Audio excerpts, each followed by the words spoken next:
से लेकर चलते हैं आबू रोड से शांतिवन में राष्ट्रीय सभा, जहां पर फिलहाल संबोधन आ रहा है सूबे के मुख्यमंत्री भजनलाल शर्मा का। सुनिए। ओम शांति। आज के इस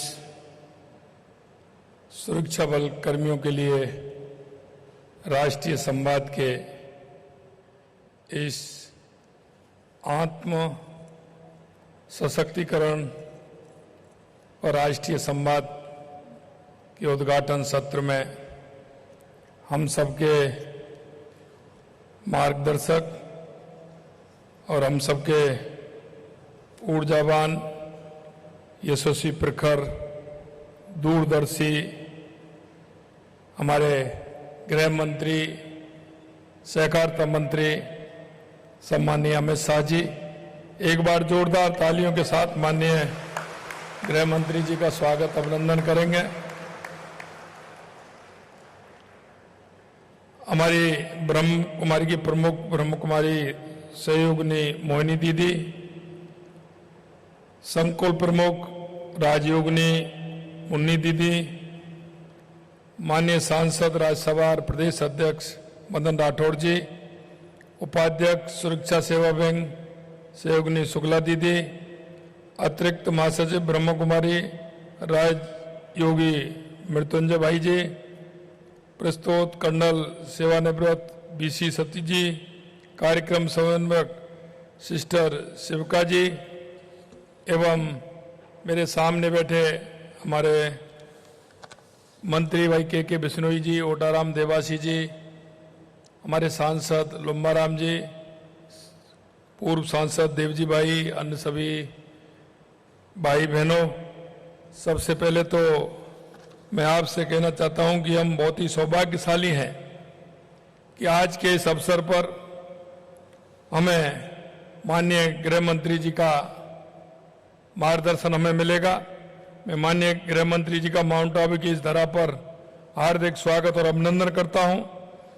आप सशक्त भारत के निर्माण के लिए देश की सुरक्षा नीति के कुशल सारथी होने के साथ देश की आध्यात्मिक चेतना, सांस्कृतिक मूल्यों के भी संवाहक हैं। आप एक अनुशासित, चिंतनशील और अध्ययनशील नेता हैं, आध्यात्म के गहरे चिंतक हैं।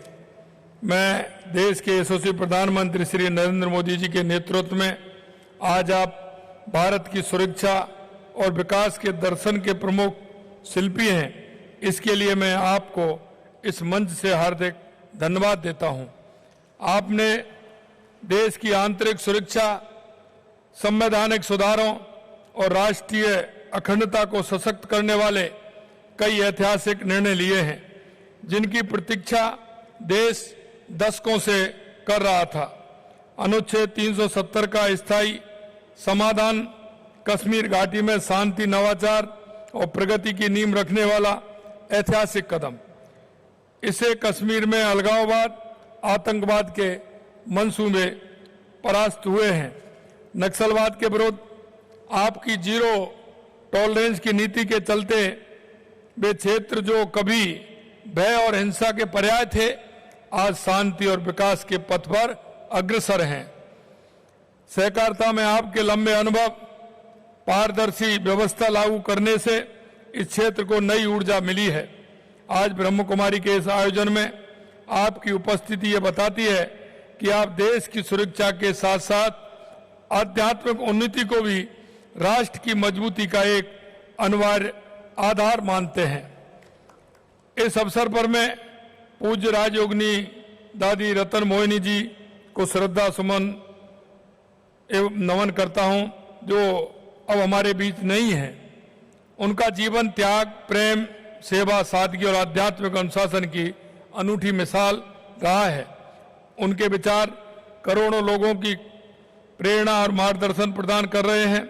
साथ ही ब्रह्म कुमारी की जिम्मेदारी अब राजयोगिनी बीके मोहिनी दीदी संभाल रही हैं। आपका ज्ञान और अनुभव इस संस्था को और अधिक ऊंचाइयों तक ले जाएगा।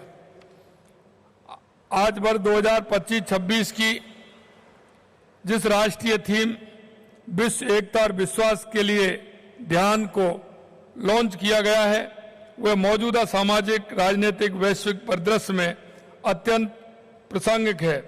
शांति और सद्भाव की ये तपोभूमि आंतरिक जागृति के माध्यम से हमारे बहादुर जवानों के आत्म सशक्तिकरण से जुड़े राष्ट्रीय संवाद को और भी प्रभावी बनाएगी। आज इस संवाद कार्यक्रम में हमारे सुरक्षा बल हिस्सा ले रहे हैं। इन जवानों को शारीरिक सामर्थ्य के साथ एक शांत और स्थिर चित्त की जरूरत होती है और यह शक्ति उन्हें ध्यान एवं योग से मिलती है। ब्रह्म कुमारी जी संस्था अपनी कार्यशालाएं, सत्रों और कार्यक्रमों के माध्यम से सुरक्षा बलों को मानसिक सुदृढ़ता, भावनात्मक संतुलन प्रदान करने में और उनकी आत्मिक शक्ति को जागृत करने में महती कार्य कर रही है। इस संस्था ने राजयोग को सहज के साथ साथ जन जन तक पहुंचाया है। आज ये तनाव मुक्त जीवन, मानसिक स्वास्थ्य और आत्मबोध का माध्यम बन गया है। यशस्वी प्रधानमंत्री श्री नरेंद्र मोदी जी का कहना है कि योग शांति का अभ्यारण प्रदान करता है और ये हमें धैर्य के साथ जीवन की चुनौतियों का सामना करने में सक्षम बनाता है। उन्हीं के प्रयासों से 21 जून को संयुक्त राष्ट्र संघ ने अंतर्राष्ट्रीय योग दिवस के रूप में घोषित किया और आज दुनिया भर में योग अभ्यास करने वालों की संख्या बढ़ रही है। आज भारत एक नई योग अर्थव्यवस्था बन रहा है। प्रामाणिक योग सीखने के लिए लोग भारत आ रहे हैं और योग पर्यटन के लिए आकर्षक बढ़ रहा है। योग और ध्यान में हमें यह एहसास दिलाता है कि हमारा कल्याण हमारे आसपास की दुनिया के कल्याण से जुड़ा है। जब हम भीतर से शांत होते हैं तो हम दुनिया पर भी सकारात्मक प्रभाव डाल सकते हैं। एकाग्रता बड़ी शक्ति है। यही कारण है कि सेना से लेकर खेल तक हर क्षेत्र में योग को शामिल किया जा रहा है। मुझे विश्वास है कि आज के कार्यक्रम एक आंदोलन का रूप लेकर भारत को आर्थिक एवं सैन्य शक्ति के साथ ही आध्यात्मिक के विश्व गुरु के रूप में स्थापित करने के प्रधानमंत्री जी के संकल्प को पूरा करने में सहयोगी बनेंगे। योग और ध्यान के माध्यम से हमारे जवानों के लिए किए जा रहे अद्भुत प्रयासों के लिए मैं ब्रह्म कुमारी संस्था को हार्दिक बधाई और धन्यवाद देता हूं। साथ ही मैं हमारी सेना और पुलिस के सभी जवानों और अधिकारियों को उनके अथक परिश्रम, निष्ठा और समर्पण के लिए हृदय से धन्यवाद देता हूं। हम सब के सम्मिलित प्रयासों से ही हमारे देश सुरक्षित, समर्थ और विकसित भारत की राह पर आगे बढ़ सकेगा। आप सभी इस कार्यक्रम में पधारे, बहुत बहुत धन्यवाद। जय हिंद, जय भारत, जय राजस्थान। ओम शांति।